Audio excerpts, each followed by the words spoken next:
All right. Well, just to kick this conversation off, we're here, my favorite gym that I've ever been in, Mike's Gym, the iconic CrossFit affiliate out here in beautiful Bonsall, California. We're lucky. We're looking at an amazing view out here. I can't tell you the memories I have in here, the memories I know you have in here. I'm with Coach Mike Burgener, one of the greatest Olympic lifting coaches and CrossFit coaches of all time. And if you don't know who Mike Burgener is, then, well, after today, hopefully you will. So, we've spent all day with you. I've seen you coach my sons. I did a little workout this morning with your geezer crew. We saw your group that came up here. Just an amazing experience to see you coach and everything. And I gotta say, I was up here almost 6 years ago for your 70th birthday. Oh my God, that's right. And Coach, you look awesome.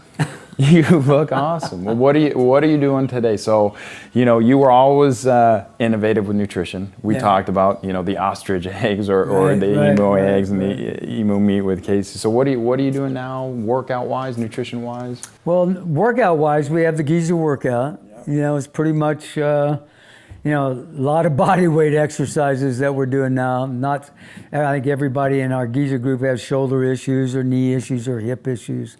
So we try to do as much as we can. We try to keep moving. Do a lot of ropes, battling ropes, a lot of Concept 2, rowers, ski ergs, and the bike. We have dumbbells, kettlebells, things like that. So we just basically get it on, and we're not going to do timed workouts or anything like that, but everybody's got their workout. My workout, since I've had a couple knee replacements, pretty much knees over the toe guy type of structure to get my workout going after I've done a 30 to 45 minute Concept 2 workout, whether it's with the bike or ski erg, and then I get going with my knees over the toe guy. And then a lot of push-ups, sit-ups, just basic body weight exercises, lower back work, sit-ups, like I said, and just stuff to try to keep me moving and keep me healthy. Absolutely. So you had the two knee replacements. It was almost back to back, or no? 2008, I had the left one done. Right after I retired from teaching, okay. I had the left one done, and then the right one was doing really, really well, but it was becoming unstable. I'd get a cortisone shot maybe once a year, and it kept the pain down. But the guy told me, he says, well, if you're very unstable and you fall, hit your head, then you could be in trouble. He said, I recommend you get a knee replacement. And the Dr. Kopp out of Scripps, is the best that I've been around. And man, he brought me back faster, along with knees over the toe rehab program. I had a good physical therapist that was a former Marine.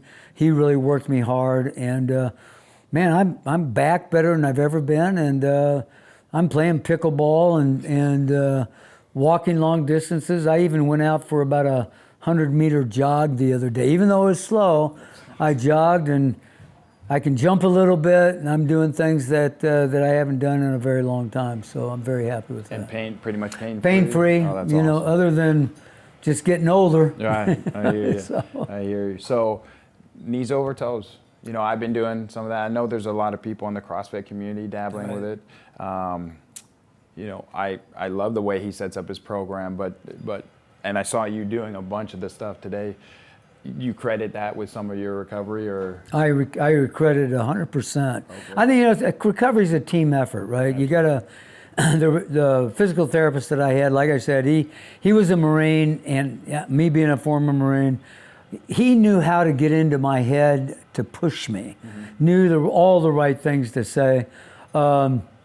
He really helped me a lot. And in conjunction with that, the knees over the toe guy, and just doing the 4 or 5 basic exercises that are so simple. I didn't believe it in the beginning. I'm going, there's no way. And one day, I squatted to a depth that I wasn't very happy with. And I went over and did a couple of the anterior tib stretch, and then the calf stretch. And then I retested my depth in the squat, and I went down 1.5 inches farther. And I'm going, okay, there's something to this. And so then I bought into his program. I bought his Zero program, and it is for me the best program that's out there. It's so simple, everybody can do it. No equipment. No equipment. Anywhere. Anywhere you want to do it. And I have people right now that are at my pickleball courts that I play at. I got them doing knees over the toe because I believe in it that much. And the guy Ben is just phenomenal. He's one of the greatest. I've never met him personally. I've never even spoken to him personally, but man, he's just like the rest of us. He's got a gift of coaching, and he's brought along something in this arena that is going to make us all better. Absolutely. And what I love about that, Coach, is that at almost 76 years old, you're out there learning. Oh, yeah. And picking things up. And, you know, in terms of this program, I'm using it with my son who had ACL reconstruction from football last year, and my 14-year-old who doesn't have knee problems, because I also think there's a component of keeping knees healthy and keeping them strong, and they're going to be doing a lot of running and everything. So I think it's a good foundational program for helping in those areas. And just his philosophy, you talked about Ben Patrick, who developed it. His philosophy is very similar to ours. We are a community CrossFit that does stuff that works. Yeah. If it works, We're going to use it. I'm going to use it. And that's exactly what you're talking about. I love that stuff. How about nutrition? Anything? I mean, you're always dabbling. Yeah, I always try to dabble in pretty much everything. I probably do a little bit of fasting in the morning. I don't. I'll have my coffee with MCT and some collagen protein. I'll have that, and then I mean it's 2 o'clock and I haven't had any. I haven't seen you eat one. No, I haven't. But I mean, there are times that if I'm playing pickleball in the morning, early like 7 or 8, I may have a protein bar or something with my coffee, and that'll hold me over until 2 or 3 o'clock in the afternoon. And a lot of times I might not eat until dinner time. I kind of, if I'm hungry, I'm going to eat, but if I'm not hungry, I won't. I try to keep my caloric level down to 1,800 to 2,000 calories for me, which seems to be pretty good. My body weight is, 175, somewhere around in there, and so I feel good. I feel strong for what I do. I'm not afraid to eat anything that I want. I'm not afraid to eat a cookie or a ice cream cone, but I just don't eat that a lot, and I do eat meat, I do eat vegetables. I probably would rather eat more of a Mediterranean style diet, but I don't do it very often. So chicken, rice, sweet potatoes, things like that, and little bourbon once in a while. There you go. I do like, what is it? It's the Athletic Beer Company, I think it is. Oh, really? Yeah, they have a non-alcoholic beer that to me is just outstanding, tastes like regular beer. Now, I like a good Modelo too, but I mean, for the most part, if I am going to drink beer, I'll drink the non-athletic beer, or the non-alcoholic beer. Awesome. Yeah, sounds like it's working for you. Yeah, sensible thanks, approach. I So appreciate yeah, no, that's great. You gave us a tour of the property out here, and obviously the wildfires that has swept through, and so you guys reconstructing. It's beautiful out there with the deck and the fire pit and the barn and everything you have out there. And one thing that struck me is you've been out here. When did you move into this house? We built this house in 1985. 1985. Yeah. So you've been out here for a long time. Yeah. We're a long way from Marion, Illinois. No. But you know what? The little boy who grew up in Marion, Illinois, and then the path you've taken. I was talking to someone the other day who didn't know your story. It's a CrossFit person. It might have been someone on our content crew who didn't know all the details of your path to here. Yeah. and I likened it to almost like a Forrest Gump journey, in that you have woven your way through all the history of strength and conditioning and just athletics and neat stuff, like the journey you've taken. And you did a great podcast with Savon. I don't know if you remember, but it was about 4 years ago where he dug into your history pretty well. But I just want to dig back in that a little bit, because I feel that has had such a huge impact on who you are today. Just all the experiences, the coaches you've had, the mentors you've had, the places you've lived, how you grew up, all those things. So it's always I always love sitting back. I've caught a lot of these stories just sitting back and listening to you talk to your friends and everything. But tell me what it was like growing up in Marion, just to start. Well, first of all, I was very blessed. I had great parents, very hardworking. They were a product of the Depression, so they learned what hard work was all about. My dad was a coal miner and a farmer, basically. My mother was a stay-at-home mom until the kids got into school. Then she became a beautician, basically. And Marion was a very small town community, 10,000 people, but it was a community that believed it took a village to raise a child. That was anything that I did that was inappropriate or wrong, it got back before I got home, and I suffered the consequences for it. And obviously my parents were very loving, but they were very, very disciplined. And I had two sisters that I grew up with, younger than I am, and we were all treated basically the same. I'm the only one that got spanked. They never did. But and then, I went to middle school or grade school in Marion and junior high school. And my love of athletics, I had a basketball coach in grade school. Craig Whitehead was his name. And in the fourth grade, I was a pretty big kid, but fourth graders couldn't play basketball on the basketball team. Fifth and sixth graders did, but he found me and put me on the basketball team. Wow.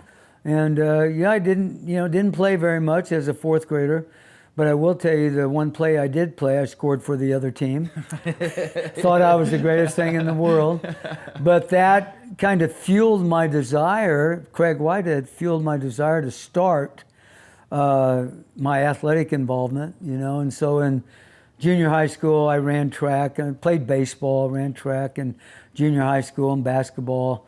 And then in high school, I was a four-sport guy. I played football, baseball, basketball, and track and field. And baseball and track and field were at the same time, so I would run my track workouts during sixth-period athletic PE. Then I'd have to jog 3 miles over to the baseball diamond. Really? And then I would practice my baseball. And then typically my dad would pick me up and bring me home. And I had to do my homework, and I had to maintain a B average. And because of my skills of speed, basically, and football, I was recruited by a lot of colleges, and I chose Notre Dame to go to school, and Ara Parseghian was my coach. Yeah. And I would say, without him ever knowing it, he was probably the first real mentor that I understood.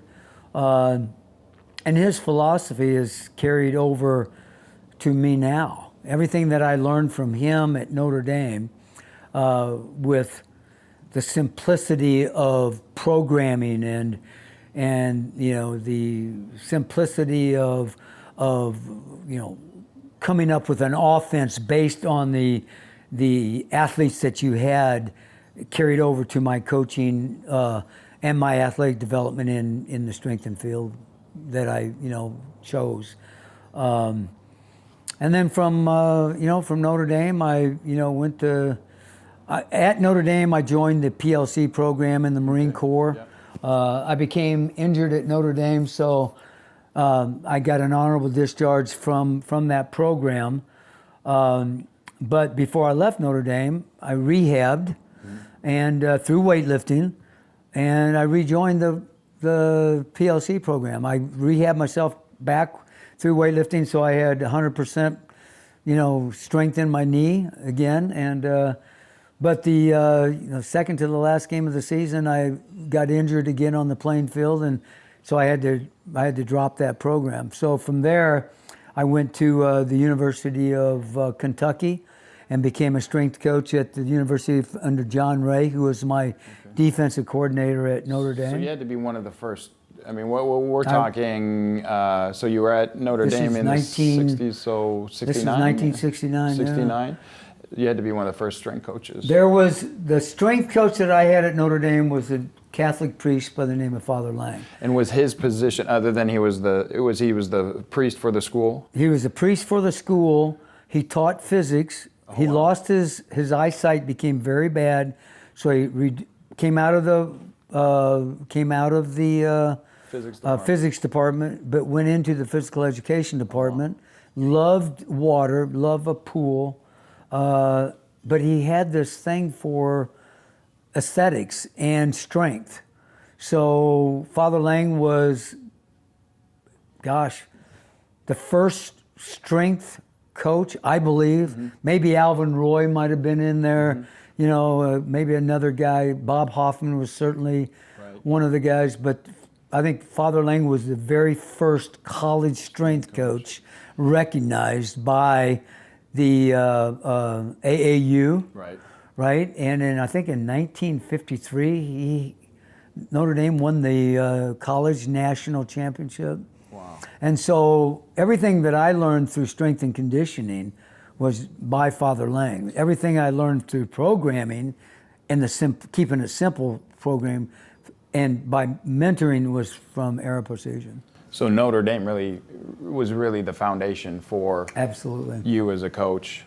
So you learned the lift and the techniques. You learned the Olympic lifts at Notre Dame? Right. And that was Father Lang? Right. Yeah, my father was old school. He felt like weightlifting was going to make you, power strong, and it's going to inhibit your mobility. So he didn't want me to do it. Now, he worked my butt off. I mean, I had to bale hay and shovel, coal and mow the yard, and I did hard physical labor. I delivered milk with him through a horse and buggy and lifting heavy crates and, up into the buggy. I did all that. So I was physically core-driven strong. But I wanted to be a strong man. That was, and my dad didn't want that. So when I went to Notre Dame, one of the main reasons I went was because of Father Lang. Wow. And did the weight room, did you see the weight room before you went to Notre Dame? It's an interesting story because when I went to be recruited at Notre Dame, I went up there, and back then, recruits stayed in the dorm rooms with their host, right? So Tim Wingurski, who was my host, took me down to visit a young man by the name of Kent Durso, who was a freshman. Mm-hmm. And Kent Durso, and I tell him this all the time, we're still friends, but Kent Durso, on his mirror, had a sheet of paper, and it was written 205 on this. And I was attracted to it Tim knew I wanted to, see the weight room, and so he knew Durso was big in the weight room, and so I asked Kent, I said, well, what is that? He says, well, tomorrow I'm going to clean and jerk 205 pounds. No way. You're going to what? You're going to clean and jerk 205 pounds? Oh my God. Can I go? Can I be there? And so Kent, at 8 o'clock in the morning, went over to the gym, took me with him along with Tim Wingurski, and I watched him clean and jerk 205. Wow. And I about had a heart attack. Wow. It was unbelievable. It was beautiful. It was a great, great lift. And so, I went on with the weekend, and, back then they had us play basketball, and I was fast enough and strong enough and power enough I could dunk a basketball, and I was 5'11", and so Ara brought me into the room, and he said, let me see your hands, and gave me all that. And he said, we'd like to offer you a scholarship. I would take it. Oh, that's awesome. But I took it And you took it because of the Ken 205. Durso. Yeah, that's so Because of the 205. I mean, I loved Ara Parseghian, but I mean, it was the thing that impressed me was Father Lang and Kent Durso. Those were the. Was Father Lang there for the lift?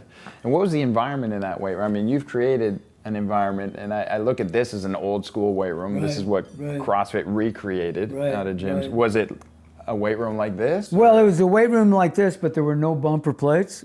You know, the platform was not like this. It was all 2x6s, but it was a build-up platform, and our rubber mats were actually winter mats that you wipe your feet on. Oh, really? Wow. Yeah.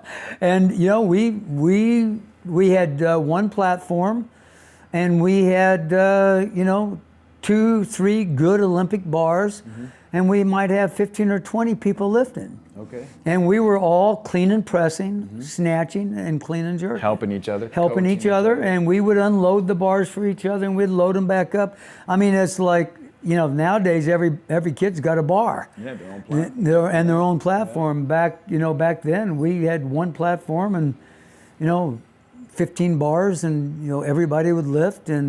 But we would, we had also, as we become better, we learned to go into the weight room at the time where you were going to be able to not be distracted as much. And we formed a Notre Dame weightlifting team again, and Durso was the captain of the team, and I was the president of the team. And we traveled all over the Midwest going to weightlifting contests, in Cincinnati, Monroe, Iowa, Chicago, Louisville. And we did that, and we were, again, we competed all over the United States. Durso and I were lucky enough to make collegiate nationals and junior nationals and regular senior nationals, and we participated in that. And I always tell a story of that. It was amazing because I went to Notre Dame weighing 168, and my second year at Notre Dame I weighed 185 and 182, and my 40 time went down. Yeah. So I came in at 168 running a 4.540, but my sophomore year at Notre Dame I weighed 182 and ran a 4.440. Yeah, that's a golden nugget right there. That Olympic style weightlifting made me much more powerful. Yeah. I was fast anyway, but it made me, I believe, quicker, more agile, that type of thing. So after my time at Notre Dame, John Ray, because he saw what we were doing in the weight room, and a lot of the football players came down and Because he went from Notre Dame to Kentucky. He went and to took Notre you Dame to with him. Kentucky, and he took me with him. Okay. Yeah. Okay. So, but at Notre Dame, I coached a lot of the football players: Rocky Blyer, Steve Quinn, George Gedicke. These are all professional. Pete Duranko. These are all guys. You became their Ken Durso, is that right? Basically, Yeah, okay. In a very unofficial level, but basically they, like Rocky Blyer said, "Hey man, I got to gain some weight. Can you put me on a program?" John Pergine played for the Rams. He said, "You got to get me on a program. I got to gain weight." And so we would do that, and for them. But all I did was give them the things that I did, basically. So then when I went to Kentucky and I was responsible for a full team, then I had to become a little bit more organized. And, we had 50, 60, 70 kids in a weight room at the same time. We didn't have, from 9 o'clock to 10 o'clock, we want the running backs coming in. None of that took place. We had, because I was getting my master's degree. I didn't get paid. I got my master's degree, but I was the head coach, head strength coach, and I had, we used a lot of the guys. Tom LaFontaine was a buddy of mine, and he was getting his master's, actually got his doctor's degree in exercise physiology, and so he helped me. Richard Borden, who was my other mentor, he became one of my coaches, and a lot of the track guys, they would come in and help me coach. So I was the only staff member, but I had 4 or 5 guys helping me coach everybody in the weight room. So, but you were the first strength coach at that school. I was, in 1969, I was the first strength coach at that school. And John, as far as I know, like I said, there might have been a couple of other guys but at the college level, I think that I was the only guy. And then in 1972, that's when Boyd Epley came Right, in at Nebraska. Right. But prior to that, there may have been a couple other strength coaches, but really none at the official capacity where you're making a living doing the strength coach. My living was, I got my room, I got my board, and I got $300 a month and my education. Wow. Because I can only imagine how hard it is. So these days, athletes know that that's part of the, you get recruited to a school, there's going to be a weight room, you're going to be working out in the weight room. Did they have a weight room? Yeah. So they had a weight room. They had it, but it was typically the track and field room, because back then track and field was much more progressive than football. So it became, track and field had it. Track and field moved away, and we expanded on it so we could fit 50, 60, 70 people in a weight room at the same time. And then you came in and you taught them what you knew, the cleans, the presses. Taught them we taught them in 72, and this is in 69, we had clean and press still, and we had snatches and we had clean and jerk. So I was still competing in 1969, 70. Okay. Right? So who were you competing for someone? I was competing for York Barbell Club. Right. So this is what I was talking about, Coach. You can't gloss over York Barbell Club. That's the golden age of. Right. So that was the golden age, and so York Barbell Club sponsored me. Okay. So they'd pay my way. So Bob Hoffman. Bob Hoffman was my coach, and Steve Stanko and John Grimmick was on the bodybuilding side, but Steve Stanko, and there was a bunch of us that that would go out there.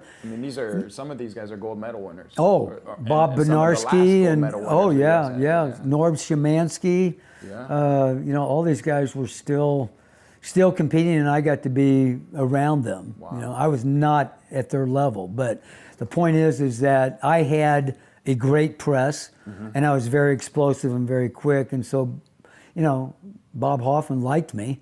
And so, I got to be part of that team and that environment. And Stanko loved Notre Dame, and so I was like a shoe-in because of Notre Dame.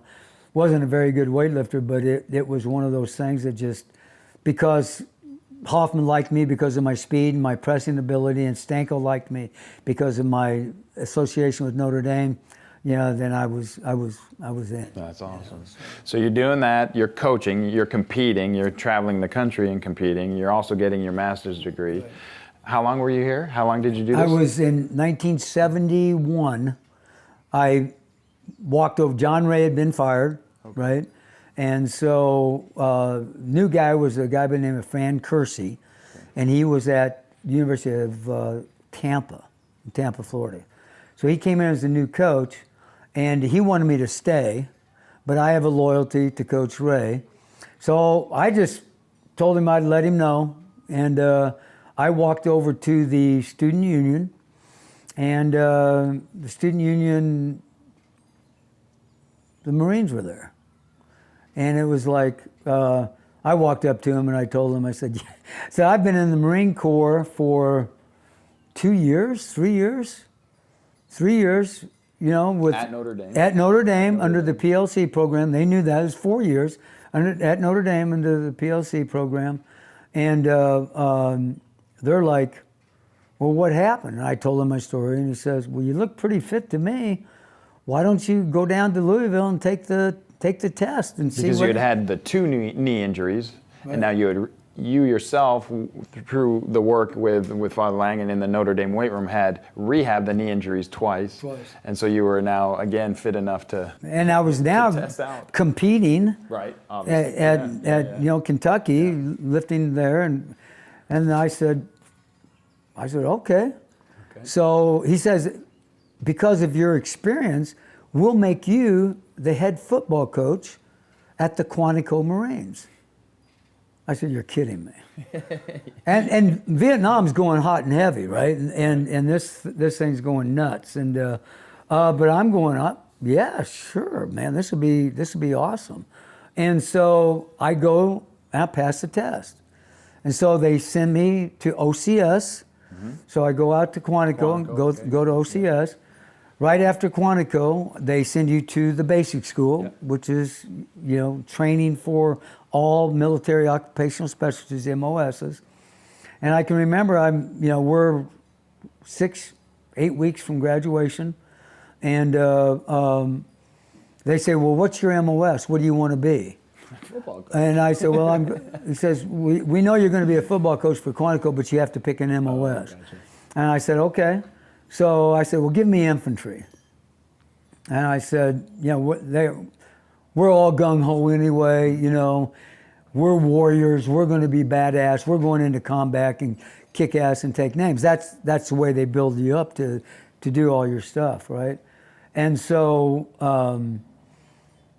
I go on through, I get my 03, 02, I'm an 03, 01 now because you're basically a reserve officer. But, I'm an 03, 01, I'm an infantry officer. So, 6 weeks go by and they come in and I'm high enough in my class that I get to select my duty stations. Mm-hmm. And they say to me, okay, where do you want to go, Bergner? And I said, well, I'm going to stay here in Quantico and I'm going to be the Quantico Marines football coach. And they said, oh, well, they disbanded that program. Oh, was there ever a program? There was. Oh, there was. But There really was, and they played college teams. Wow. And I checked this out because it was legit, but because of budget cuts and stuff like that, they disbanded it.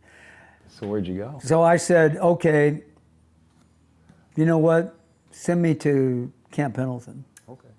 So I remember driving out to Camp Pendleton, and it's March, and it's colder than hell. And I'm going, God almighty, this is cold. Jesus, Mars, California is the golden child. It's supposed to be warm here.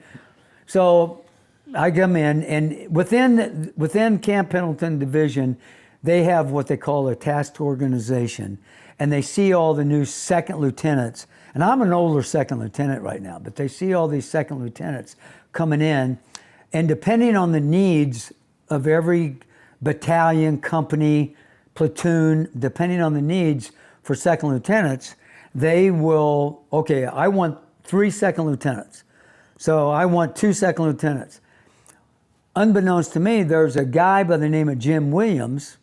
Jim Williams was the recon company commander. So that's their basically special forces. Yeah, special forces in the Marine Corps.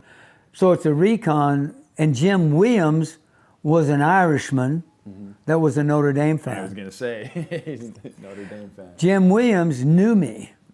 I never knew him. He watched you play. He watched me play football.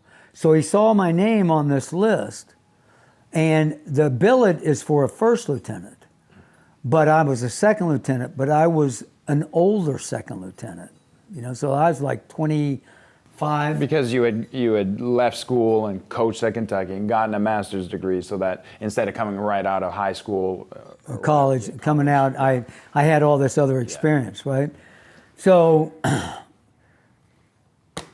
he says, I want you to be on my recon team. And I said, sir, I'm a first lieutenant. He says, I know who you are, you're older, I knew you at Notre Dame, and I think you would make a great addition to our staff. And I'm going, God, this is a dream job. Yeah. I mean, everybody wanted to be in recon. Right. He says, welcome, now get your ass down to the ocean, you're going to swim 1,000 meters in the ocean. I said, the only place I've ever swum before is a pool. I had to get in the ocean, and of course, me, being from Southern Illinois, there's no salt water. Right. I had to use those long-ass fins, and the waves, and I had to swim 1,000 meters, and I knew there was sharks waiting for me. That was my introduction to Jim Williams and my first experience in the Marine Corps. From there, let's look at this for a second. So in just this little span, it's not that many years. We're talking 5 or so years. You won a national championship at Notre Dame. You were introduced to Coach Parseghian and Father Lang. Coach Parseghian gave you the method of coaching, repetition, simplicity, and just the way he related to people. Father Lang taught you the nuts and bolts of being in a weight room and the exercises and technique and some programming in there. and now you have Jim Williams, who brings you into to recon. What did the Marine Corps add to this mix that is now starting for you as a coach? I think the coaching obviously helped. Being under the tutelage of Ara Parseghian, who I thought walked on water. There's that bearing that is, I think, really important when you become a coach or a teacher. You have to be able to get up in front of a crowd and present yourself in a very positive manner, a military bearing type of manner. Command presence, we call that in law enforcement. Yeah, it's command presence. Williams brought something to me because one of the things that we had to do, no, this was not Williams, this was at the basic school, but my platoon commander at the basic school, we had to present something to our peers, right? So I had 100 different second lieutenants out in the audience, and I had to pick a topic, and I had to present that topic to my peers, and I had to pass, right? And I was not a public speaker. I was nervous as hell. That's great. And my platoon commander, his name is Casey Roberts, after Casey Bergner was named after Casey Roberts. Wow. And he was my platoon commander, and he says, "What are you pissing and moaning about? Why don't you talk about the similarities and the discipline of being on a football team and being a platoon commander of Marines?" That's awesome. Oh my God. And that you knew. I knew. That you knew. That was, and I knocked my talk out of the park. And if it wasn't for Casey Roberts, and that's why Casey Bergner's named after him. If it wasn't for Casey Roberts, I don't know if I would have ever been able to get up in front of a group and talk about something I didn't know about. So I learned the valuable lesson was you become expert. I became an expert, in my opinion, in one thing, and it was coaching. But, and I felt like I knew football, and I knew basketball. I've coached track and field, I've coached basketball, coached football. Weightlifting was my desire. Weightlifting was the thing that I really, really wanted, and I knew it. So now being able to take that bearing and present it in front of a group, I feel like I could talk to 1,000 people and know what the hell I'm talking about. Don't ask me to talk physics. Don't ask me to talk about math. Don't ask me to talk about mowing the yard. Ask me to talk about, Give me weightlifting, program design, how to teach the snatch and clean and jerk, and I will knock you out of the park with it. That's what the Marine Corps gave me. That's awesome. Was that ability to be, up in front of a group, very comfortable, speaking with passion and desire, and the people know that know what I'm talking about. Yeah, no, I can relate to that, and it's amazing you said that, because that's one of those intangible skills that doesn't really show up in a textbook. Right. Technique does, programming does, but the delivery of that is probably the most important. Right. I remember being in front of at new jobs, when you're taking over a strength and conditioning department or a team, you need that presence, because you really have, everybody says you have that one chance to make that first impression, and are they going to follow you? Yeah. Or are they going to have second thoughts and be skeptical? So that's amazing. How long were you with the recon? Yeah, I was with the recon for 4 years. 4 years. Yeah. 4 years, and then. So in the Marine Corps at the time, you end up, at that time, it's not like this now, but this time, if you're going to make rank through the Marine Corps, you want to get up into the higher, field grade officers and stuff like that, you have to change. I'm an infantry officer. I will always be an infantry officer, but I can't be a special operator. So my terminal rank, if I would have stayed in the Marine Corps as a special operator, my terminal rank would have been a major. Okay. I would have spent 20 years in and been out as a major. I was going to have to go into the infantry battalion an infantry company, infantry battalion, Big Marine Corps. big Marine Corps in order to continue up that grade. And so, I don't know, this doctor introduced me to a blonde, his daughter. And Someone we know today. Yeah, someone we know today is named as Boss Hoss, right? Leslie Bergner. Leslie Bergner. And so we hit it off, fell in love. Her dad was a Navy career doctor. Okay. And so I was going to be a career Marine, but she didn't want to leave California. She didn't want to, jump all over like she had done for For her dad. 'Cause he for her bumped- dad because he bumped around. Okay. So her dad says, well, I can get you a job at Fallbrook High School. And at Notre Dame, I ended up getting a teaching credential. So Fallbrook or California recognized Indiana teaching credential. So he got me a job teaching and coaching at Fallbrook High School. So I decided to get out of the Marine Corps. Oh, wow. And it was the hardest decision I ever made in my life because I wanted to stay in the Marine Corps. Yeah, but Amazing. so because of that, This is where your teaching career started. This is because I've known you for years as a teacher. Right. Not just a teacher of the Olympic weightlifting, but as an actual school teacher. yeah. So my teaching career started at Fallbrook High School. Okay. I went in as a strength coach, football coach, track coach. Really? Really. Teaching classes or just? Yeah. Okay. Okay. I taught physical education. Great. I also taught U.S. history. All right. Right. And my first year, Jim McDonald was the superintendent of schools, and he says, well, I really need coaches.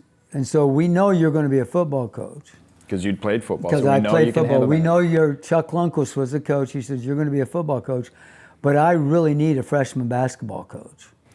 And as far as I know, the basketball you played was when you scored for the other team. I played high school basketball. Okay. Yeah. So I'm going, you're kidding me. So I became also, right after football season, I became the freshman basketball coach. And that was probably my best experience and my best job of ever coaching. Really? I ran one play. Kept it simple. And kept it simple, right? Right. Era Parseghian, right? Kept it simple. And we ran that one play, but I had different variations of that one play. So we had this one alignment, and I could do different things from that one alignment. Shit, we won the freshman league. And I'd never coached basketball in my life. But I told this guy I'd coached for him 1 year, and that was it. So he asked me to come back. Well, when you win the league, coach. And I'm going, no, I'm not. No, I'm done. But then I was also a track coach. So I coached 3 sports my first job. So football, basketball, track and field. And then from there, my second year, I coached football and track and field and weightlifting, and I became the head track coach. Was there, before it was rare to have weightlifting. We've moved on a few years. Was there more of a positive reception to weightlifting, or still the thinking you're going to make these kids muscle bound, or what was the climate there in the high that school? pretty much, back then, bigger, faster, stronger came in the fold. Football coaches were not as conditioned to the Olympic lifts. Right. They knew bench, squat, and deadlift. That's what they knew. They knew curls and dumbbells, and they believed in the weight room, but they didn't believe in the explosive movement patterns like I did. So I brought that to the table at Fallbrook, and they kids started running faster, jumping higher, and they became much more acceptable to the Olympic lifts. And they started winning football games. Oh, that's awesome. So I stayed at Fallbrook 4 years. I really wanted to, at this point, I thought, I'd like to be a head football coach. I'd just like to give I'm a strength coach, but I've never been a head football coach. So I think I'd like to be a head football coach.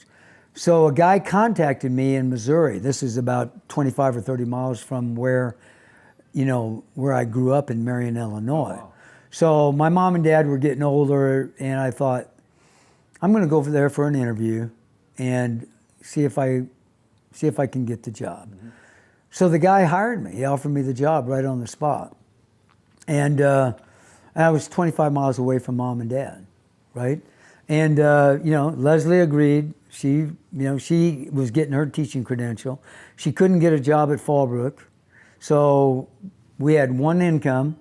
So when we went to Missouri, the reason for me going to Missouri, they're going to hire me, but they're also going to hire Leslie.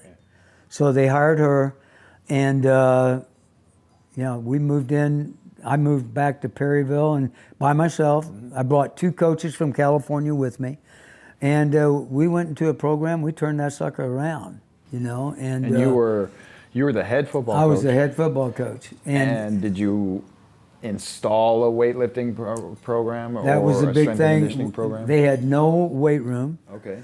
The guy came in there and he gave me a budget that was more than enough for us to develop a weightlifting program.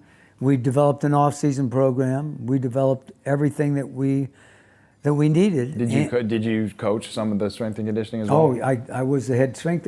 Okay, so you're head football coach. But I was the head strength coach and the head football coach, the head strength coach, the head motivator. Right. I did basically everything that I did everything basically. But the bottom line is that I had a boss Haas that Perryville was very interesting because it's a German Catholic agricultural community. Mm-hmm. And in that German Catholic agricultural community, you ate breakfast, you ate dinner, and you ate supper. Okay. So it's breakfast, dinner, supper. Mm-hmm. And the wife was there to cook breakfast, make dinner, and to have supper.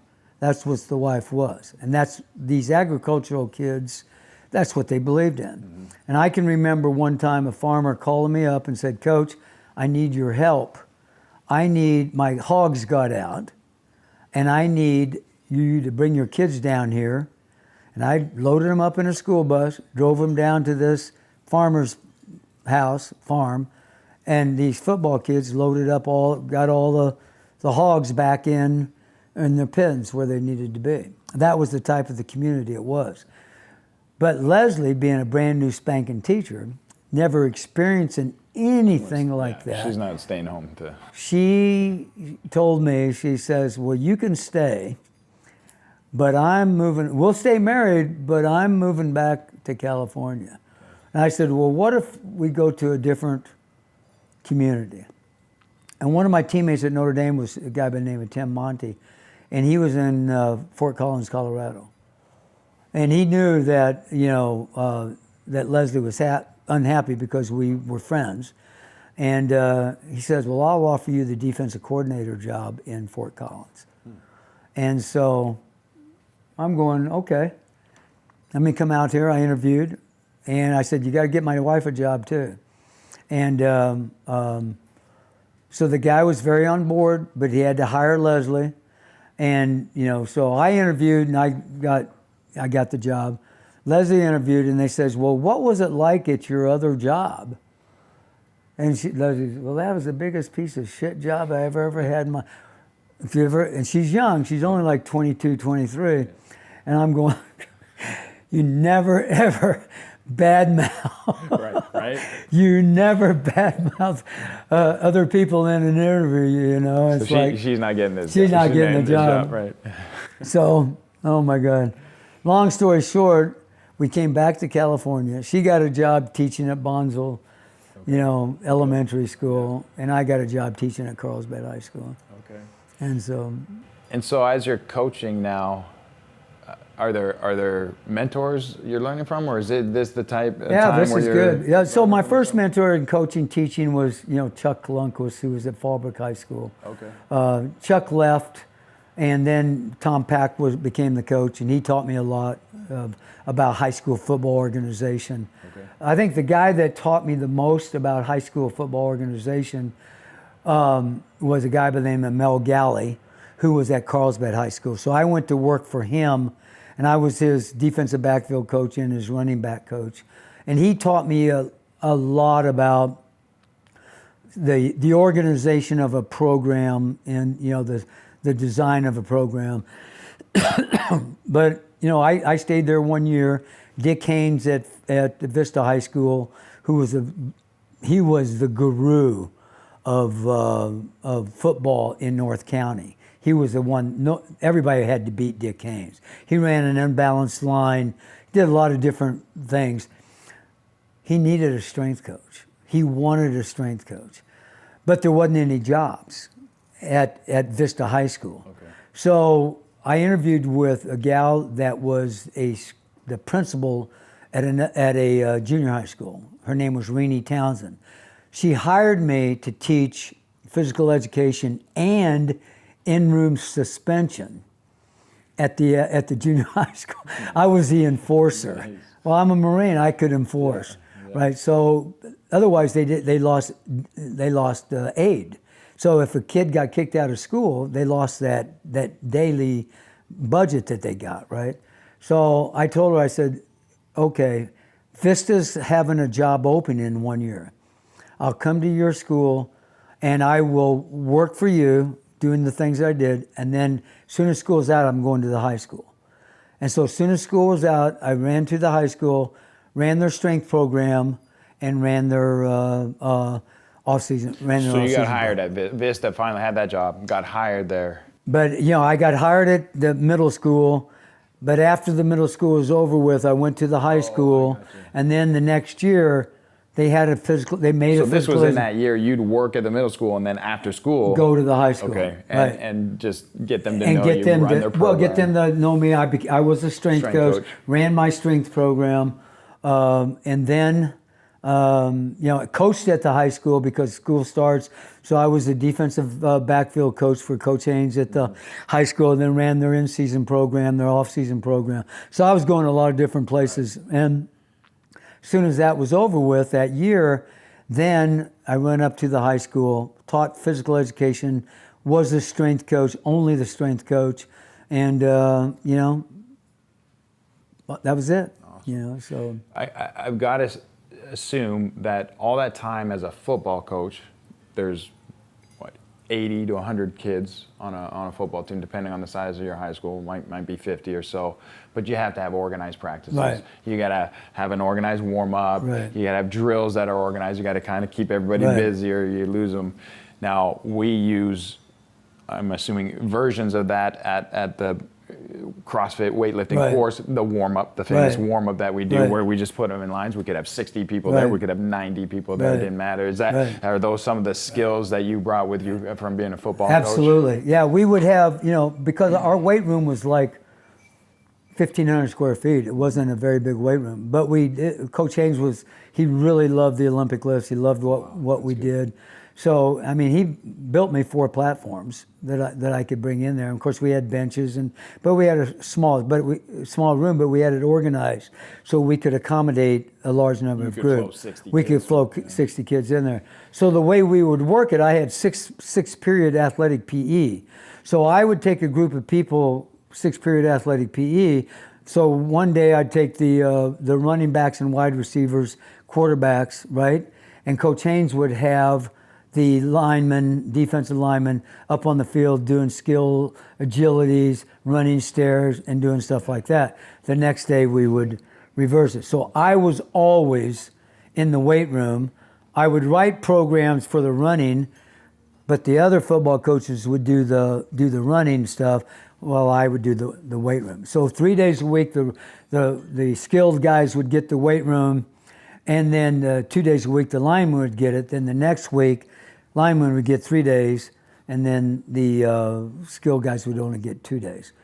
So we'd run a whole program from there. And at this point, in terms of your evolution as a strength and conditioning coach, is there a Bergner warm-up? There's a Bergner warm-up. There's a Bergner. Is it the same one we know today? Same Bergner warm-up. But it wasn't known as the Bergner warm-up. I've been doing the same damn warm-up and the skill transfer exercises. Skill transfer exercises. It's basically same process for teaching from the top down. Junkyard dog. Junkyard dog. All that stuff. All that stuff. That stuff's got some history. It's got some history. Yeah. Yeah, we did that, this is the way we warm up. This is the way we warm up. Yeah, we do, you want to get explosive? We jump. And so our conditioning was, we warm up, the kids would come from the locker room, they'd jog up to the weight room. So once they'd get the jogging up to the weight room, they'd get a partner and they'd do the junkyard dog. Those 10 skills. Seat on the So, ground. right. Kids jumping over my Jump arms over and the legs arms and back again, and then hands and knees, jump over, crawl under. Yeah. We did that workout. Right after that, we take a PVC pipe, and by this time, I'm taking roll call. So you were using PVC pipe back then?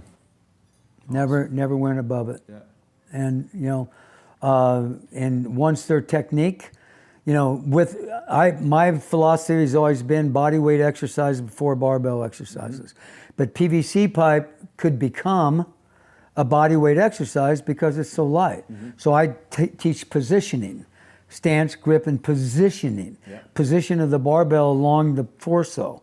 Top going down is easier than bottom coming up. So I would teach that. And of course, Hook grip? always. Absolutely. Always the hook grip. And then we would do benches. We do squats. It's not hard to teach a bench. It's not hard to teach a squat.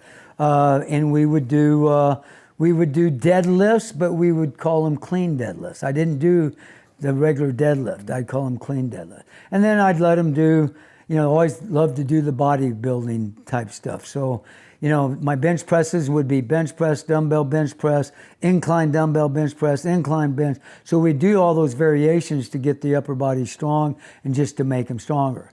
And we would do clean, we did the cleans, but we would do clean deadlift, but I wouldn't let them snatch and clean and jerk because they didn't have the technique for it. But I taught them how to lift the weight from the ground using the deadlift, both hands the same way, but just squatting the bar up, but no speed on the barbell, just through that range of motion.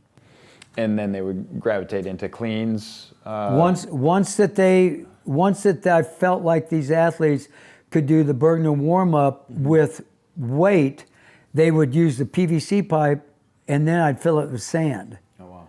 And then I had rebar, and I'd take the rebar and pull it in there. Yeah. And then I'd get cold roll steel from the junkyard, and they would do the Bergner warm-up with that. Eventually, they would go to the bar. And they'd never go heavier than the bar with the Bergner warm-up, ever heavier with the bar. Once that they could start doing that and they started getting those patterns down, then we started lifting with the weight. Wow. Typically, that would take anywhere in my PE classes, because I taught them the same way. My PE kids could not lift for a snatch or a clean for 18 weeks. Okay. And we had a grading program, a 10-point grading program. I don't know if you remember that or not, but we had 5 positions, the starting position. Yeah. You got 2 points for that starting position. If you lifted the weight off the ground the right way, you got 2 points. Right. If you got the weight to mid-thigh the proper way, you got 2 points. If you extended, you finished, you got 2 points. And if you received the bar into a full position, you got 2 points. So you got 10 total points. If you got an 8 or above, we would count the lift. If you got less than an 8, regardless of the amount of weight that you lifted, I mean, you could snatch 250 pounds and get a 6, and I could snatch 190 pounds and get an 8. I just beat you. That's amazing. And they hated it. That's, this is, what this is? This is mechanics and consistency before CrossFit showed the world mechanics and consistency. That's exactly what that is. Yeah. Because technique trumps the weight. Technique trumps. Yeah. The beauty of it was the kids got so pissed that he didn't win with 250 because all he's doing is bulling his neck and bubbling his snot, right? Yeah. And then this little stud over here that weighs, 175 pounds snatches 190 kilos, right? And he's like, I just kicked your ass. So now all of a sudden the big guy realizes, well, I guess I better listen to the old man and clean up my technique. Yeah. So that guy that's snatching 250 now is all of a sudden snatching 275 and getting 8s. Yeah. So they learned that technique became the issue. See, that's the great lesson right there. Because he got better. They got better. He went further than he would have because you insisted on the technique. Right. That's amazing. And I know that affiliate owners struggle with the same thing all the time, whether it's a back squat, a clean, because people are driven by the numbers. Right. My Fran time is 340. Yeah. But So what? you didn't get an 8 out of 10 on your thrusters and your pull-ups, so it doesn't actually count. Okay. But that's why there's coaches, really. A good coach, I mean, I had great coaches mentoring me. So, I mean, everything that I did was from what I learned from somebody else, basically. But the coaching point was that, and I don't know if you remember this story or not, but you know, at Carlsbad High School, I'm teaching these kids in the weight room, and these kids are like, "Coach, you're confusing the hell out of me. You're talking about ankle, knee, and hip extension. You're talking about doing this and whatever. I don't know what the hell you mean. You're saying your arms are like ropes, and you're doing this and that, and you're talking about the scoop." And this gal was a 15-year-old physics genius. Mm-hmm. She says, "Why don't you just say jump?"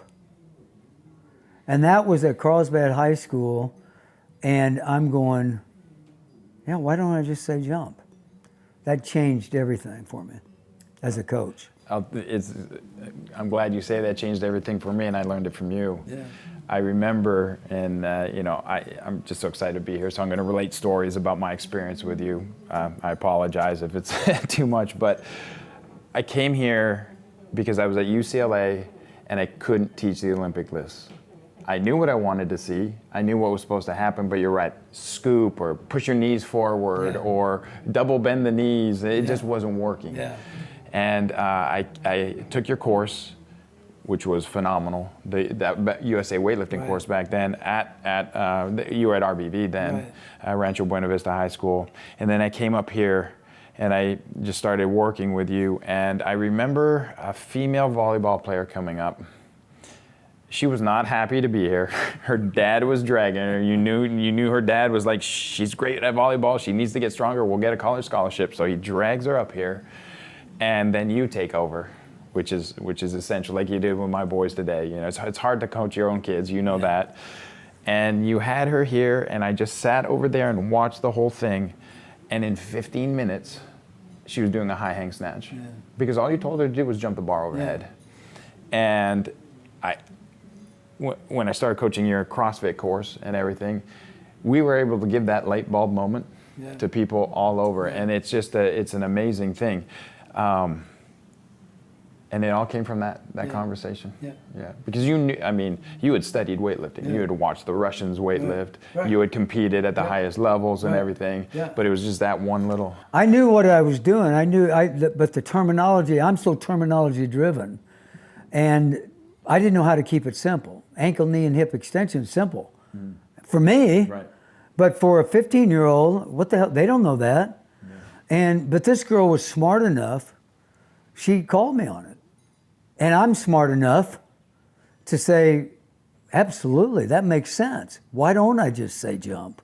You know, it's jumping the barbell through a range of motion, create an acceleration and elevation on the barbell, then you pull yourself down and around the barbell and you punch your body into an overhead squat.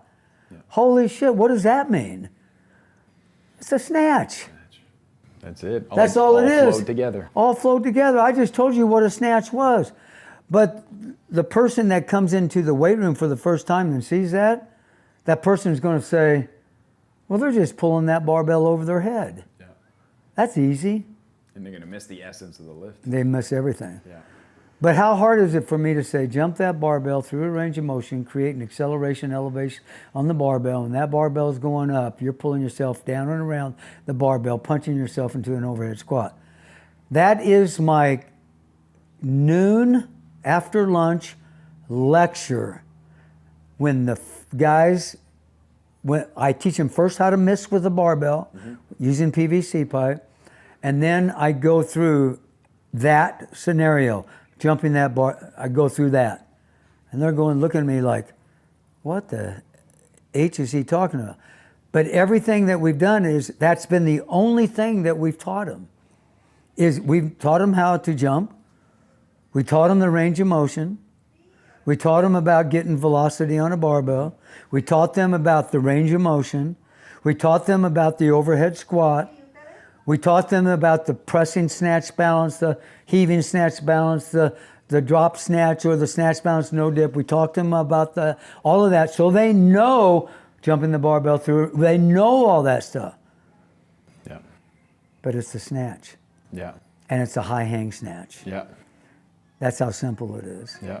and that's the way it begins. And I think that's a pivotal moment at the course. Like you said, it's right at lunchtime on that first day, and you pick someone out of the crowd, wipe your brain clean, just jump that bar overhead, receive it in overhead squat. And I've never seen anyone not do it very well. No. Just jump. Yeah, they know. Yeah. I mean, I could tell anybody out here. I can tell my granddaughter Charlie. She's 6 years old. Charlie, jump. What does she do? Bends her knees and jumps. Yeah. Yeah. That's all it is. And this will be a conversation you and I will have another time, because this really was a light bulb moment for me. I understood the lifts so much better.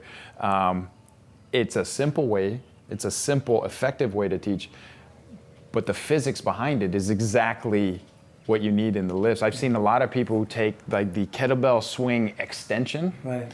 where they just, there's not the rebend of the knees or the Right. scoop or whatever you want to call it. They bring the bar to mid-thigh and then they stand. Yeah. There's no speed on the bar. Right. There's no upward momentum. It took me a while to figure it out over time, because I'd see Jason Kalipa was a guy who did that. Yeah. As big as he was and as hard as he was extending, there was no speed on the bar. Right. And it took a while to understand. The thing about the jump is it puts you in, and you have stance, grip, and positions. And if you get into that mid-thigh position, you are in a perfect position to jump. Right. And then the jump takes care of everything else. If you go to mid-thigh, the problem that we're having, a lot of beginners have, is that they jump too soon. Right. And if they jump too soon, then the knees are going to come forward automatically. If I say jump, the knees are coming forward. It's just what happens. Yeah. That's the beauty of it. Yeah. But if I jump, in one of our 6 positions, 1 inch off the floor, 1 inch below the knees, 1 inch above the knees are critical, because the 1 inch off the floor sets the legs squatting up.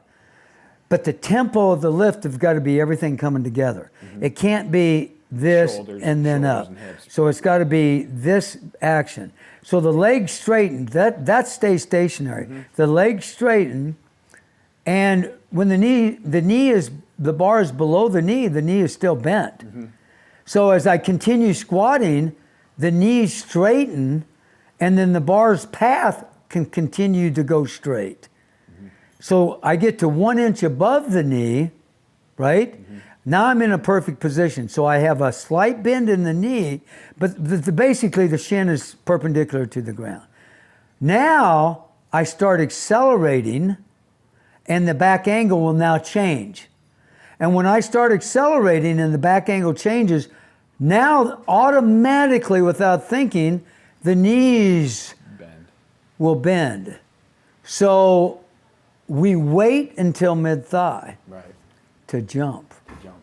So slow is smooth is fast to explode. Explode. And it happens automatically. The most important part of this whole segment is to engage the hamstrings, is engaging the hamstrings in the right moment. So you have got, it's like a bow. So the kid that jumped, I almost said it to Ethan? today, because he hit his knee. He did, I saw that, yeah. And so Too soon. Too soon. He jumped too soon. So it's like this. I'm pulling on this bow. There's my hamstring, right? That means that when that bar is at that 1 inch above that knee, my hamstrings are here. They are here, right? And when I get to that point, I let go. And that bow, that hip extension that I get out of that hamstring and that quad working in unison is jumping Right. is creating that Boom. that weight on the barbell. Yeah. If Ethan or anybody else comes around his knee and he starts his jump too soon, he hasn't engaged the hamstring. Right. So what he's doing is pulling the bow to here, Yeah. Plot. and it plops down. So he won't get that hip extension. he becomes a quad dominant lifter. So the critical aspect of stance, grip are fairly easy. Positions, That Or- mid-thigh, that nuanced mid-thigh position where you have Gotta have it. Yeah. the problem is, and the hardest thing to teach, is to get the bar from the ground to that 1 inch above the knee, which we call the launch. That's 1 inch above the knee. Because most people Patience. will go, they won't clear the knees. Right. So you'll see me doing a drill like, okay, 1 inch below the knees, 1 inch above, 1 inch below, 1 inch above. And this is what you'll get. Right. So they've taken away their Right, hamstring. it's not, yeah. So I go here, hamstring, quad, hamstring, quad, hamstring, boom. Boom. So that's what I have to have in there. And if I don't get it, I'm never going to get that acceleration through the middle, that speed through the middle that I need. I need the acceleration to get the elevation. Right. Because I'm using the major muscle groups of the body. If I'm using my arms, they're weak. And in essence, going around the knees is going to force me to use my quads and my arms, which is going to take away the hip extension that I need. Yeah, yeah. I'll never forget at a course, you had someone set up in that mid-thigh position, and then you took the bar away, and you said, "What does this look like?" And it, all of us could recognize immediately. If I was going to do a vertical jump and I set up, I don't squat into a vertical jump. I basically hinge back, activate the hamstrings. Right. Put a bar back in my hands, I'm in the mid-thigh position, take it out, and I jump. And to me, that was, it just made it so simple to understand that position and actually defined it, because now you're relating to your jumping. You're like, if you asked me, hey, go do a vertical jump and stop right before you start your forward arm string, I'm in my mid-thigh position. Yeah. And the other thing that's really important about that is in that Bergner warm-up is every aspect of the Bergner warm-up and the skill transfer exercises have a reason.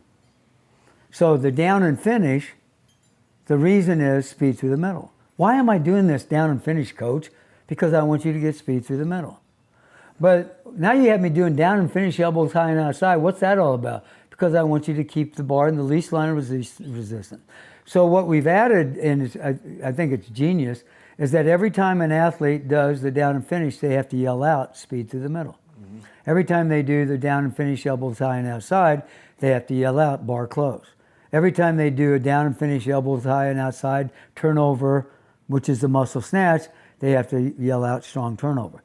So then, as a coach and as a teacher, I can yell at them. I can say, look, John, you have no speed through the middle. Your positioning sucks. You're not hitting that good down position. You're jumping too soon, right? So let's come over here and I want to see 5 sets of 5 of down and finishes. Because finish is a position too. Yeah. And if I'm not in a proper, that's not a proper finish. That's a proper finish facing this way. Yeah. Not that's not a proper finish. That's not a proper finish. That's a proper finish. If you're just straight up and down, you're going to hit You're going to hit your face. Yeah. Intuitively, you're not going to hit your face because you're going to swing the bar away outside the least line of resistance. Yeah. So everything is vocabulary oriented. That's very simple. That, the area of the base. If I keep the bar in the area of the base, it's going through the least line of resistance. The least line of resistance, that means it's going to be easier. Yes.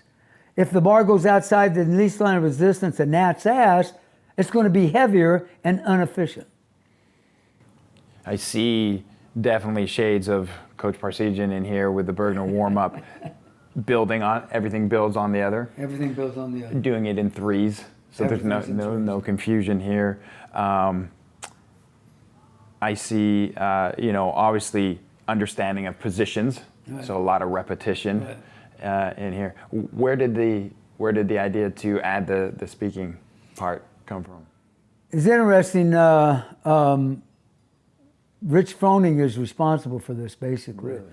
Yeah, and he has a friend that's a CrossFitter, and this friend is a very tall guy. He's about as tall as you are. He's a principal at a school. And so I'm at Notre Dame at the same time he is. We're at a game. We didn't even know it. But we ran into each other going to the tunnel on the field. He got to go down there, and I happened to be there at the same time. Hey, Coach, how you doing? I got to tell you something. I got to tell you that this is something that's really helped me. You remember when you were talking about, down and finish, and it meant speed through the middle, and down and finish and speed through the middle. And he says, I never got it.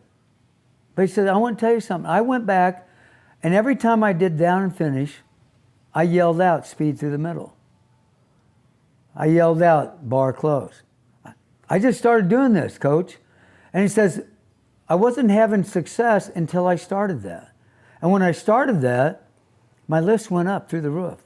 Because I started understanding why we did each of the exercises. You told us why we were doing them, but we weren't yelling out. They were, oh, let's go get a beer tonight. What do you think? Right. You think we do? They weren't focusing on it. Yeah. I went back and I started doing my courses, making every athlete. I remember that. There it is. It's because of that guy. Intentional practice. And you've always preached that, whether it was perfect practice makes perfect or whatever it is, but intentional practice. Right. I will say, to this day, initially, the participants are a little hesitant. You get that first speed through the middle. It's like one guy yells it out and the rest of them speed through the middle. There's a couple things at the course. That's one of them. The other thing is them teaching each other. Yeah, that makes them uncomfortable. That's really they're not comfortable, but it's got to be done. Absolutely. And and it's like this. And so there's a little bit of motivational consequences that go on here. It's in fun, but it's part of the course. I mean, first of all, if you and I are going to work together, we know each other, that ain't happening. I'm going to go coach her, right, and you're going to go coach. Right. Because we don't want that familiarity to be there. So you're gonna get this person. You're gonna be working with them, and I'm going to tell you to teach the burden and warm up, and the skill transfer exercises, and you got 10 minutes to do that. And at 10 minutes, you're going to switch. Well, if you're like any beginning teacher, they're nervous as hell, yep, and they're going to get through that in 3 minutes. Absolutely. Right? I see that all the time. So you go 3 minutes and 3 minutes. You got 6 minutes out of 20. Mm-hmm. So I tell them this. You have two choices. You can, number one, you can stop and then get your ass in a push-up position and stay there until the 20 minutes is up. So you're going to get stronger. So we're going to have a positive benefit there. Right. We know you know everything there is about coaching now. Obviously. And so we're going to make you stronger. We're going to make you a strong coach. No one does this, by the way. Or if you think you've done a good job with it, then start over and do it again. Yeah. And if you get done again, start over doing it again. Or take the full 10 minutes and break all the nuances down in a positive manner, making sure that your client knows how to do this the right way. Yeah. And here's the other one. Don't coach like this. You can't see what's going on. And I teach them where to stand. You stand at 3/4. You can stand side by side, or you can stand 3/4 back here. Because you can see a lot back there, but you can never stand face to face. Now, I've said that to you guys. 30% will still go face to face. They're nervous. They're uncomfortable. So my job then is to make them feel more comfortable. And that means calling them out. Mm-hmm. And if I call them out on stuff more than once, then somebody is going to get motivational consequences. And usually it's not going to be that person, but their partner. And then it's amazing how focused they become then, because they're going to be responsible for their partner to do 100 burpees or something like that. I have rarely given burpees because the other person now gets their head out of their patootie and they'll start focusing on what they need to do. That's a teammate thing, a Marine Corps thing. You never let your partner down. Never, you never cause them pain or injury or motivational consequences. And they'll be willing to take the punishment themselves. Absolutely. But to Watching give them suffer is so it's just, again, that is something that I learned in the Marine Corps, and and leader with Parsi, the mentors that I've had and stuff. The transformation we see from day one even to the end of day one in coaching themselves once the ice is broken is amazing. And the point I always like to make when we're doing those courses is that, could you imagine now if we hadn't done any of this and you took this course and got all this great information, and your first experience teaching someone was fumbling for the words, trying to figure out where to stand and all that stuff. So I think it's genius that we have in there. And I don't think there's any better way. And I learned this again being here, because you would teach me stuff and I'd go back and teach it to my athletes, whether it was UCLA or USD. I would learn from you and reteach it, but my lifting would get better because of that. Sure. And then everything would get better from teaching someone something. And this comes back to your Marine Corps experience where you had to present something. Right. You learn how to public speak that way, and you learn a skill that way. Yeah. Well, and I'm a very visual, verbal type of guy. So what you see in my gym is you see pictures. So I can take anybody in here, and you're swinging the bar. Well, I don't get it. What do you mean? I want you to keep your elbows out. And what do you mean by that?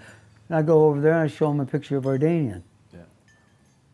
Oh, that, oh, you mean like, oh, okay. So then they get the idea. And it's not going to correct it 100% of the time, but I can continue, look at the picture. Okay, remember Jules is the guy that was here today, and he brings his elbows down too soon. Mm-hmm. And I tell him, Jules, before you snatch, I want you to take a look at a picture of Vardanian. And that right there has helped him more than anything that I've ever said. Take a look at Vardanian. And then he's got that implanted in his brain housing group right before he lifts. That's amazing. So we have the jump now got added to this. If we go back to what we were talking about before, the 15-year-old girl taught you how to jump. We'll fast forward a little bit. And I met you. You were coaching USA weightlifting courses at Rancho Buena Vista. And then along the line in there, you did one of those courses, and it was basically CrossFit that attended. And you had been speaking with Coach Glassman, and you formed that relationship. And then you were given the opportunity to teach your version of a weightlifting course. So you didn't take the USA weightlifting course and just bring it over. You brought your version, all the stuff you wanted with the jump, the skill transfer exercises, the Bergner warm-up. I taught him it was my curriculum. Is what you were using at the high school, you brought over? What I brought it over. When Glassman came to me, he went to USA Weightlifting and said, we want to get a club coaches course going here. And the guys that you said, USA Weightlifting said, well, Bergner's in California, why don't you contact him? So Coach contacted me, and we did a course. A couple weeks later, he went out to Golden, Colorado, and he did a course for the firefighters. And that's when Josh came in, and not Khalipa, but Greg Amundsen and those guys. And so we were all out in Colorado for that. And after that course was over, or in that course, Coach said, you got 3 hours to teach your magic. And I said, well, I'm going to teach the Bergner warm-up. I said, I'm going to teach my warm-up. I'm going to teach the skill transfer. We didn't call them that, but I'm going to teach that. Did it become the Bergner warm-up through CrossFit? Because Glassman wanted to know what this warm-up was called. Okay. Well, it's the Bergner warm-up. No, Sage named it. No, I love that. I said, for her. She says, what is this warm-up? I don't know. We don't have a name for it. And Sage says, well, Daddy called it the Bergner warm-up. And that's what we did. I love it. And that was it. When he came to the USA weightlifting course, that was it. Because I modified the USA weightlifting course to fit their curriculum, but also to fit my style of teaching, right? So when we went out to Golden, I taught the Bergner warm-up, and I taught the skill transfer exercises. And that was basically it. I had 3 hours to do it, and that's what we did. So that becomes that golden course, that is the first part of from start to lunch the first day. Exactly the same thing I taught at Golden. Yeah. And I got to tell you, out of all these 50 athletes that were there, they're firefighters, special forces guys, police officers, not one person could do an overhead squat. I bet. Not one. I bet. And so I'm thinking, holy shit. And I think Nicole Carroll was there, and she was doing all these overhead squats with the bar and all this other stuff. And I killed these guys. Because I'd make them go down and hold it. Yeah. Hold strain, stretch under tension is what we called it. And, by the end of that, that 3 hours, everybody got better. But, the coaching was that we're not going to put you in bad position. We're going to put you in good position, and we're going to stretch your ass out 1 millimeter at a time. Yep. And that's what we did, and they got better. And now there's guys snatching 350, 360 in CrossFit. In CrossFit, amazing. I think that lesson right there of the work with the PVC pipe, not only how hard you can make it, just fighting for the position, but not letting them graduate from that until they're ready is huge. Yeah. I'd say it's hard for an affiliate owner or coach to keep people with the PVC, but if you're doing the right thing, you will keep them there until they can reach the position. Well, that's why I mean, again, modifying the version is, overhead squats to me are an overhead squat, but an overhead squat could also be a split squat. Right. With the bar overhead, which is much easier to perform. So we can do that. That's called scaling. It's like, that's what we want to do. And in the CrossFit world, in my opinion anyway, should be doing more split snatches and split cleans, because older people are going to be doing that kind of stuff. The CrossFit Games athletes are the guys that are capable of doing it. And if you can do a squat snatch the right way, then that's what you should be doing. But there's more CrossFitters out there that can't do a squat snatch, but there are more that can do a split snatch, So, but it's not my job to make that decision. But I certainly think that split snatches can be added into programming if they want to be, or at least scaled into it. Okay, instead of guys, we're going to do overhead squats, but we're going to do it with the lunge.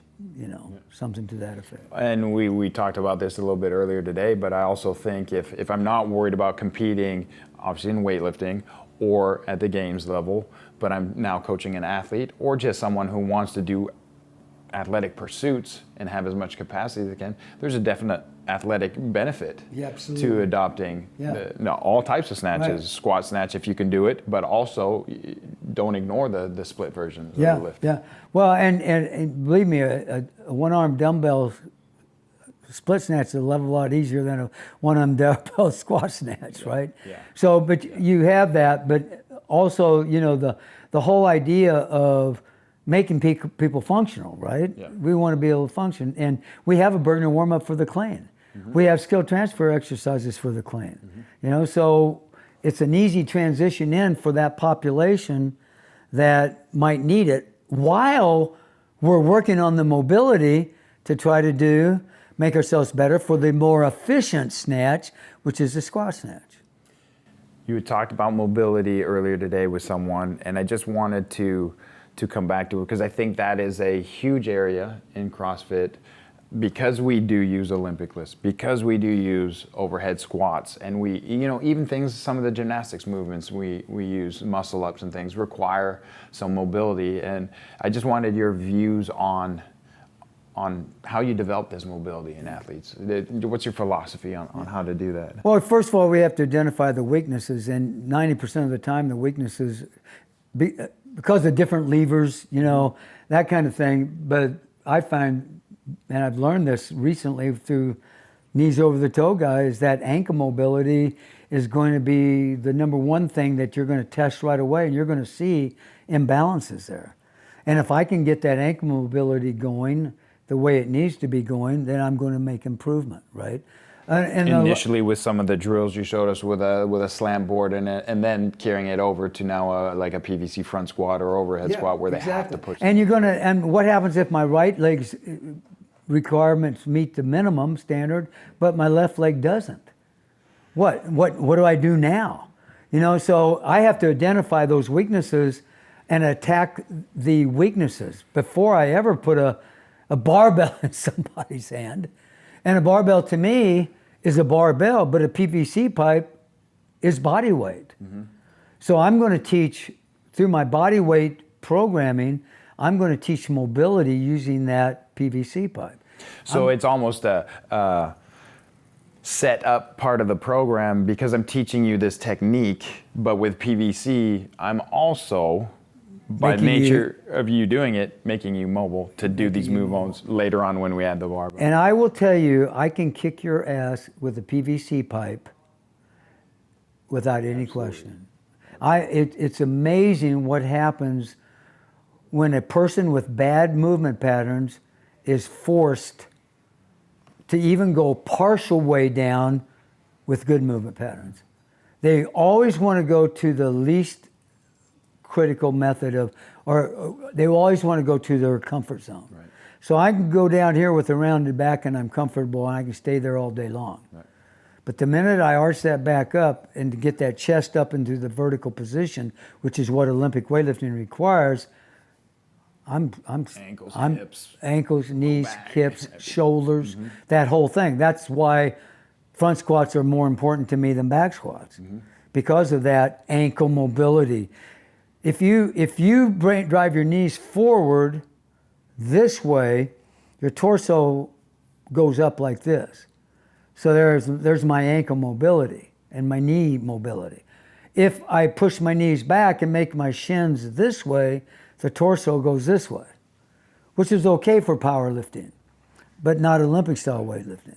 So you don't have that luxury to lean forward. Exactly. So the ankle mobility is where I look number one. That's where your deficit's going to be. I have to get that. And then I do things to make them believe, like putting their heels up on a plate or this and have them do an overhead squat and then take their heels off. And so you've taken away the mobility restriction for the ankles and now they can squat beautifully. Squat. Yeah. And then what ends up happening is I'll go all three ways. I'll go regular, heels up, and then turn around and go toes up. Now that's introduced much farther down the road because the first one I'm introducing is flat-footed. But they can't do it, but they can do it with the heels up. So we work on that mobility with the heels up and then I reduce the elevation.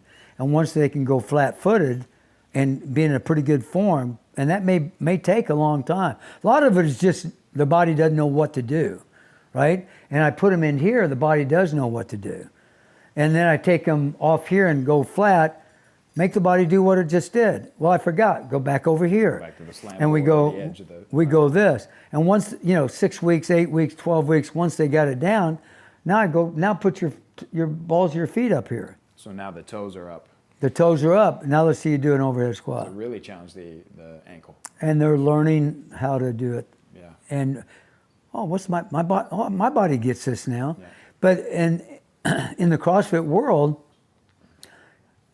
how much time can you spend doing that kind of stuff?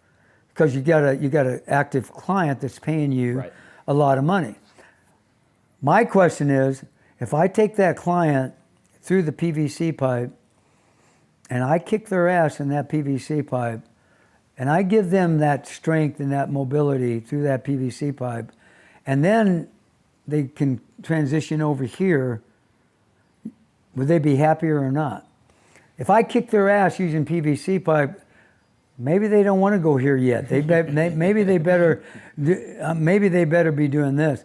So we give them what they can do. Kettlebell swings and they can do that stuff. Push-ups.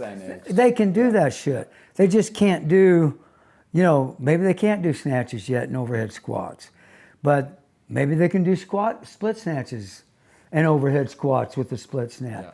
Maybe we can do that. So that's where the identification process comes in. We gotta identify this athlete.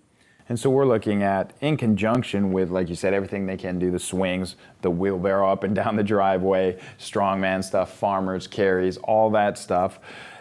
We have a 12, 16, 18, whatever it takes, period, with PVC. Right. But that stuff's not easy. Yeah. That's not easy. It's not easy. And so that's how, if you know, this is an affiliate. When people come up here, that's how they get into the Olympic lifts. Right. And I think that's, you know, the great teaching point there.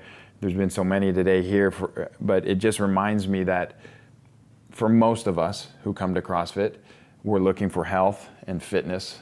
And I saw 2 different classes today. I saw the geezers. The geezers. Thank you for letting me work out with them. And then I saw your weightlifting group up here. And for both of them, I think, this is hard. It's hard for the younger crew. You know, you had my teenage sons here. But for both of them, let's look at this as a long-term thing. Right. Not how much am I going to snatch tomorrow or next week. And the way you worked with my sons and everything kept them where they were, kept them light, kept them in an area where they were comfortable and they weren't going to break down. I think that's such a huge teaching point. I think there's always this rush to get to the next step, get to the next step or add the weight or whatever. Well, you take a look at the geezers. So the geezers aren't doing hard stuff. Right. They come up here for camaraderie. Mm-hmm. They come up here to get out of the house, to be with their buddies, and they're coming up here to get a sweat on. Yep. Everybody is up here's got a sweat on today. Yep. Oh, they did their thing. If you watch, Doug Ito works 10 times harder than I do, for an example. So, but he's also 15 years younger than I am. Right. Mm-hmm. So the point is that everybody's up here for the camaraderie. We joke around, we have fun, we do the male thing, give each other a hard time, and we leave happy. Right? That's what it's all about. The younger generation that's coming up here, they want to get better in the snatch and clean and jerk. Yep. And they want me to coach them. They want me to put a program up on the board, and they're going to follow that program. And then they leave here happy because they've gotten some tidbits. Maybe they got a record today. Mm-hmm. You know, maybe they didn't, but whatever. But they can go back to their gym, take the information that I've given them, and put it into their own programming. So they're getting something beneficial out of it. Before, it was when we had guys up here 5 days a week. That was a whole different situation entirely. So in my world, I believe that there's a place for everybody. And I think you can run a CrossFit class. You just have to organize it a certain way, and they have to be identified.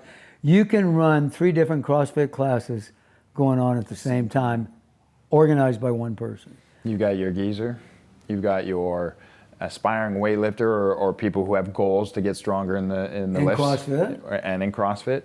And then you have your learning athlete. All at the same time, all doing the same thing. I noticed, so you have a great culture in your gym, and I noticed this immediately when Josh and I came up here in 1999 when we came up to get coached with you. You had a lifter over here and a few lifters, and you were teaching my sons how to lift, and they watched and they cheered them on. Right. Cheered them on lifting with an empty bar. They're doing their workout. They have their stuff to do. They're focused on their stuff, but they took the time to be encouraging. And that's the camaraderie that CrossFit builds. That's the camaraderie that a weightlifting gym builds. Everybody wants that.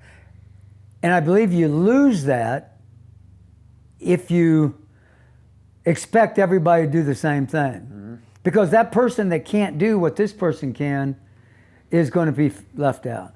Mm-hmm. So I think the thing that CrossFit's done, one of the greatest things they've ever done is the scaling aspect.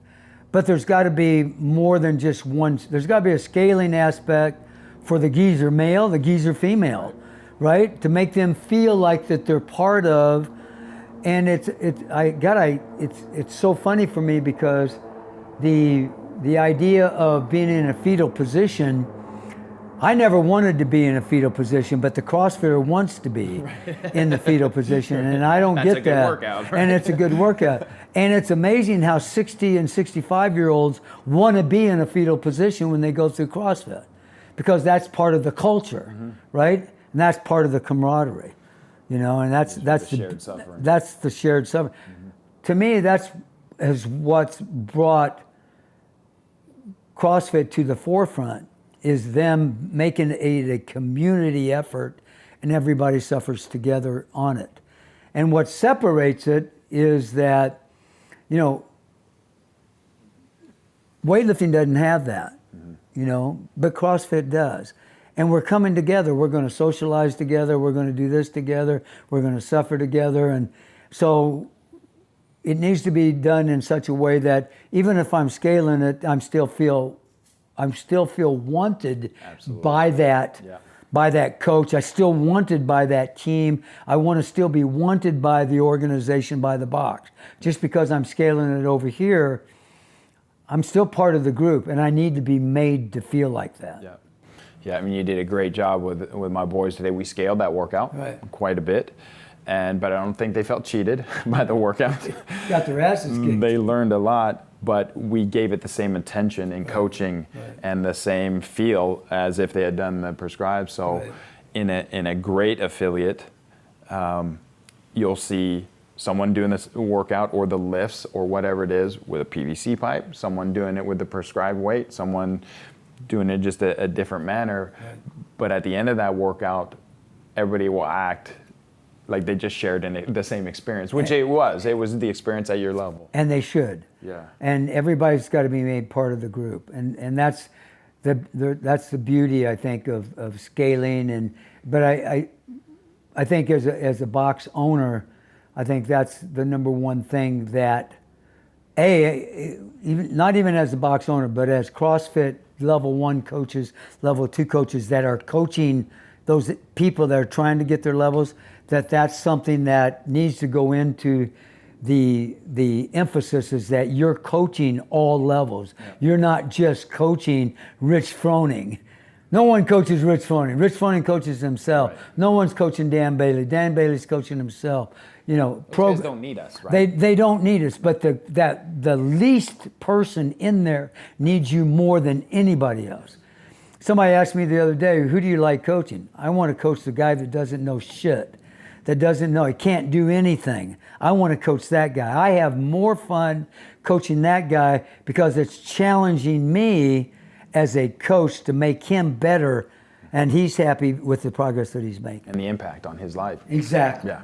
Exactly. Yeah. No, that's awesome. I love that.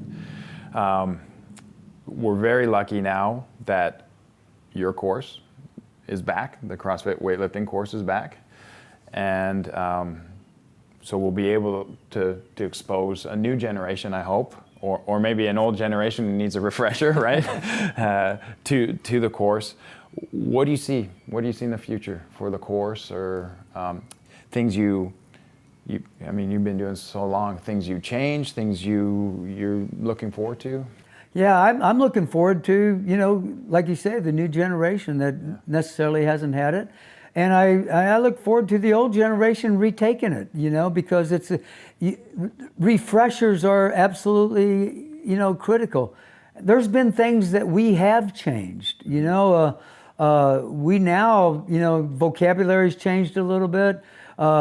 We've added the burden warm up for the clean, which has really dramatically changed, where we're doing tall power cleans now, tall cleans, tall power cleans. We've added that into it instead of snatch lands, or instead of clean lands where the bar is crashing on you. Right. We're teaching somebody to shrug pull at the same time to meet the bar in a power position. So we do three we call them tall cleans. We do three tall power cleans, which is above parallel at 2 inches, 4 inches, and 6 inches, teaching the athlete to go to the bar rather than letting the bar crash on them. And then we teach 3 reps of the tall clean, which is receiving the bar in the deepest position. But you get no leg drive at all. The only thing you have is a shrug pull done simultaneously, shrugging under the bar and pulling as your feet slide out. The energy source changes to the bar rather than the ground. So now the energy source is the bar is going to go down, and I'm pulling on that bar, and that's my energy source. As my feet are off the ground, I can't pull a barbell up, so it slingshots me into that squatting position. Oh. So that gives us the feeling of pulling yourself down rather than dropping down. rather than catching, that a lot of people like to use. Yeah. We don't like those terms. We want to meet the bar where it is, then go down. Right. Right. Pull yourself to the bar. Don't drop. I see what you just described there is a whole new video series we could do and get that out for sure. And I remember the days where the people around Josh and me, we were coaching at colleges, we studied those videos, and I'd like to get that started again. Yeah, that'd be awesome.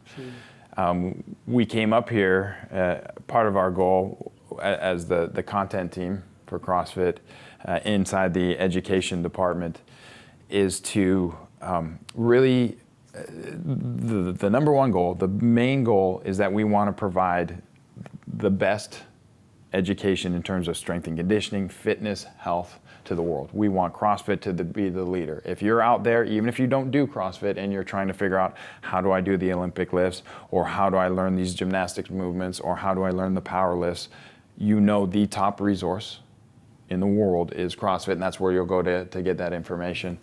How do we do that? I think you're doing it. I think that's what the idea is that you go out and you get your content from various sources, because there's certainly not one way of doing things. Right. There's going to be a lot of ways to skin a cat. The bottom line, the cat's going to get skinned, right? Mm-hmm. So a cat may be skinned ugly, which can definitely happen with poor technique. Mm-hmm. But I know that there's a Chinese method, there's a Russian method, which I pretty much adhere to.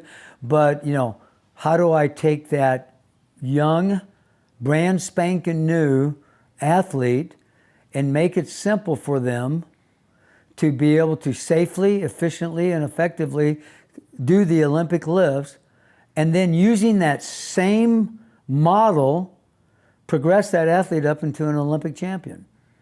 It can be done. Mm-hmm. It can be done because the coach's eye that you're developing is going to be based on coaching this young athlete at that level, but coaching the Olympic athlete at that level, but the eyes and the fundamentals are all going to remain the same. Fundamentals are fundamentals. Football, it's blocking and tackling. Mm-hmm. Weightlifting is stance, grip, and position. Those are the fundamentals. And if I teach those fundamentals over and over and over, I may not have to teach the fundamentals as much to, Catherine Nye, who's an Olympian, as the beginning athlete, but I'm still going to be looking at the fundamentals, and if she has something wrong with her, what am I going to go back to? The fundamentals. You have to go back to the fundamentals. And to me, like Ara Parseghian did through my 4 years at Notre Dame, I practiced the same fundamentals every single workout. Yeah. And that made me making those fundamentals easy, knowledgeable for what the purpose was, just made me a better football player.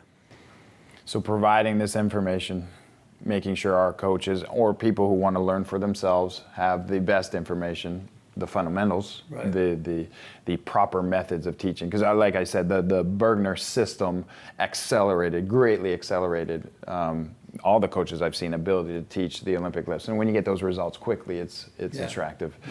Right. And then making sure they have access to those, and making sure that the centers of where CrossFit is taught at the affiliate level has these coaches who, like you said, are masters of the fundamentals. Right. We should be able to change the world. I think so. Fundamentals rule, brother. Yeah. You said a million weightlifters when you started this. Yeah. I think you did it, right? I think somewhere along the line you probably did it. So that's amazing. Let's get 1 million more. Yeah, no kidding. That'd be awesome. Yeah. Really would. It's been an awesome day, Coach. I know you have probably pickleball coming up. I think I'm going to pass. we took up your whole day. No, you didn't. This is much more important to me, and I can play pickleball tomorrow morning. Man, we'll be up here. This environment and all the lessons you can teach other coaches and athletes and people out there who just want to be healthier and fitter, stronger, and improve their quality of life. We want to share everything you have with them. Well, I think it's important. I gotta tell you, the boss she has been the rock that sees this. She knows it's my passion, so I think she likes likes that I have a passion. But we want to encourage people to come up here. We want, if you've got a great coach, and I mean, this is for coaches, it's for athletes. It doesn't matter who it's for. If somebody wants to come up here and be schooled or just watch to see how this transpires, come up here. I mean, we don't charge anything. That's not the purpose. This, believe it or not, is more for me than anybody else, because it hones in my skills. If I got somebody coming up here that doesn't have good technique, then I am fired up, because now I'm going to be able to see my skills. Can I change this guy? Yeah. Can I change him and make him better? And if my first initiation doesn't make him better, I'm even more motivated. So get up here again and let's work. Let's see if we can make you better. And I don't think that anybody that's ever stayed with me hasn't gotten better. Now, there's been some of them that says, screw this, I don't want to work that hard, and left. It just doesn't do that. But, it's the fun of understanding that I've probably started 5,000 athletes in the Olympic list, 10,000 athletes in the Olympic list. And how many national champions have I produced? How many Olympians have I produced?